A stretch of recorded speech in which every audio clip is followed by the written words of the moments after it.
what we're going to cover today is just absolutely fundamental in any type of career around sales. Mm-hmm.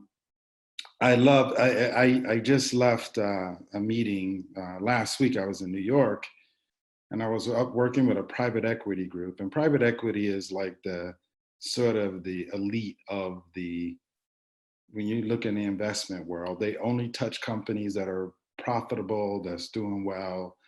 And it's like a reward for companies that did a great job and the owners want to sort of sell or to get a cash out, and a private equity group will come in and they'll come into a very successful company, and they'll pay the investors, and then they'll take the company and take it over, and then they'll sell it to buyers, and they'll make their money back out of it that they actually paid the original investors.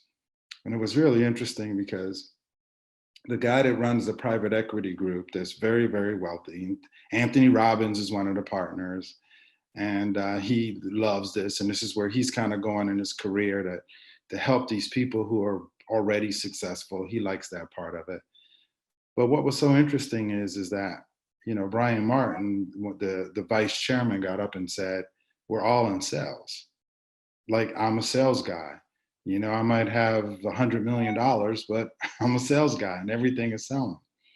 And it was so interesting. And I want to start off sales mastery, with just telling everybody here that's listening that you have to, number one, believe that everyone is in sales. That sales is not, it's like, it's a fictitious it's a fictitious occupation.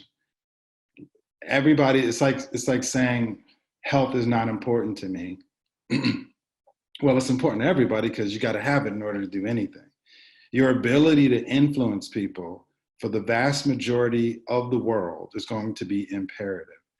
In other words, any job that requires somebody to just sit around and not have to influence, to just not really have to think, just do, computers and robots are going to do.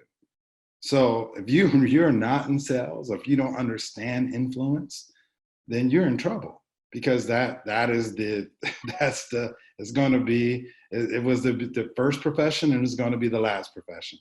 And people got to that and undertakers, funeral homes, but right, it's going to be the first and the last. So what I want to talk about today is, what are the beautiful part about it, that is recognizing that interpersonally. What does that mean? Well, there's 3 levels of intelligences that every sales professional has to know if they want to be successful, and not only sell effectively, taking care of the customer, but if they want to one day own their business, one day sell their business, one day create a business, have a family, anything that you have to influence, you want to know these skills, and they're fundamental, which means that they're must-haves.